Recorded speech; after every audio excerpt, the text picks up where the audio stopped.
there are these two young fish swimming along, and they happen to meet an older fish swimming the other way, who nods at them and says, "Morning, boys, how's the water?" And the two young fish swim on for a bit, and then eventually one of them looks over at the other and goes, "What the hell is water?" The point of the fish story is merely that the most obvious, important realities are often the ones that are hardest to see and talk about. Stated as an English sentence, of course, this is just a banal platitude. But the fact is that in the day-to-day trenches of adult existence, banal platitudes can have a life or death importance. The plain fact is that you graduating seniors do not yet have any clue what day in, day out really means. There happen to be whole, large parts of adult American life that nobody talks about in commencement speeches. One such part involves boredom, routine, and petty frustration. The parents and older folks here will know all too well what I'm talking about. By way of example, let's say it's an average adult day, and you get up in the morning, go to your challenging white-collar college graduate job, and you work hard for 8 or 10 hours, and at the end of the day you're tired and somewhat stressed, and all you want is to go home and have a good supper and maybe unwind for an hour and then hit the sack early, because of course you have to get up the next day and do it all again. But then you remember there's no food at home. You haven't had time to shop this week because of your challenging job. And so now, after work, you have to get in your car and drive to the supermarket. It's the end of a work day, and the traffic is apt to be very bad.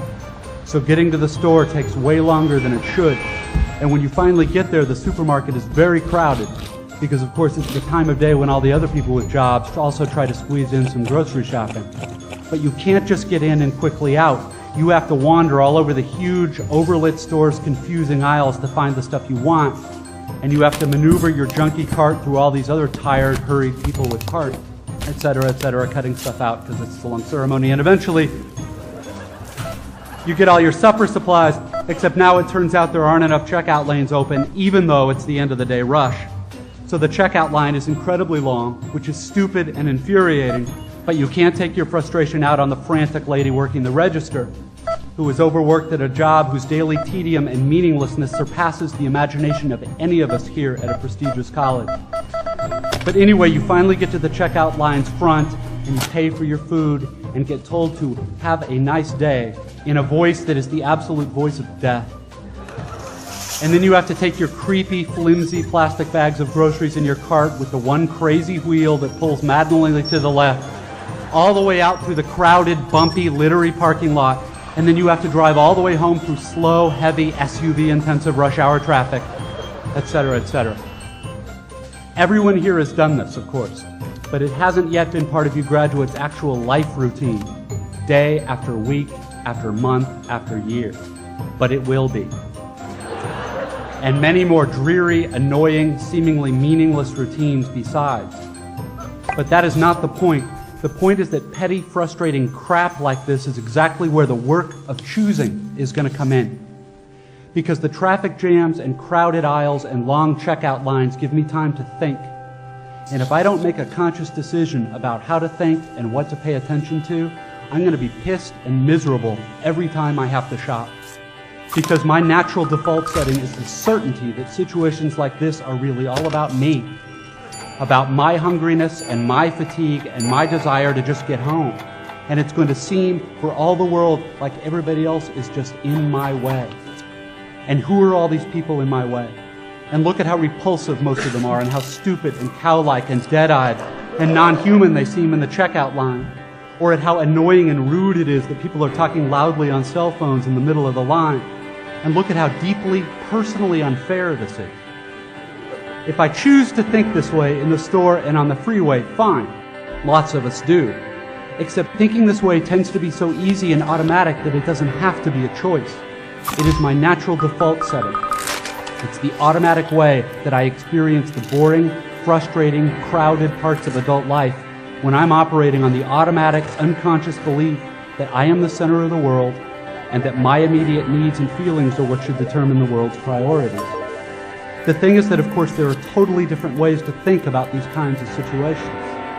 In this traffic, all these vehicles stuck and idling in my way, it's not impossible that some of these people in SUVs have been in horrible auto accidents in the past, and now find driving so terrifying that their therapist has all but ordered them to get a huge, heavy SUV so they can feel safe enough to drive. Or I can choose to force myself to consider the likelihood that everyone else in the supermarket's checkout line is just as bored and frustrated as I am, and that some of these people probably have much harder, more tedious or painful lives than I do. Again, please don't think I'm giving you moral advice, or that I'm saying you're supposed to think this way, or that anyone expects you to just automatically do it, because it's hard. It takes will and effort, and if you are like me, some days you won't be able to do it, or you just flat out won't want to. But most days, if you're aware enough to give yourself a choice, you can choose to look differently at this fat, dead-eyed, over-made-up lady who just screamed at her kid in the checkout line. Maybe she's not usually like this. Maybe she's been up 3 straight nights holding the hand of her husband who's dying of bone cancer. Or maybe this very lady is the low-wage clerk at the motor vehicles department who just yesterday helped your spouse resolve a horrific, infuriating red tape problem through some small act of bureaucratic kindness. Of course, none of this is likely, but it's also not impossible. It just depends what you want to consider. If you're automatically sure that you know what reality is and who and what is really important, if you want to operate on your default setting, then you, like me, probably won't consider possibilities that aren't annoying and miserable. But if you've really learned how to think, how to pay attention, then you will know you have other options. It will actually be within your power to experience a crowded, hot, slow, consumer hell-type situation as not only meaningful, but sacred, on fire with the same force that lit the stars.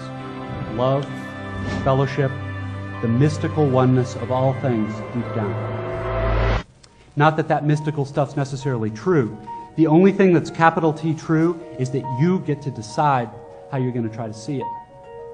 This, I submit, is the freedom of real education, of learning how to be well-adjusted. You get to consciously decide what has meaning and what doesn't. That is real freedom. That is being educated and understanding how to think. The alternative is unconsciousness, the default setting, the rat race, the constant gnawing sense of having had and lost some infinite thing.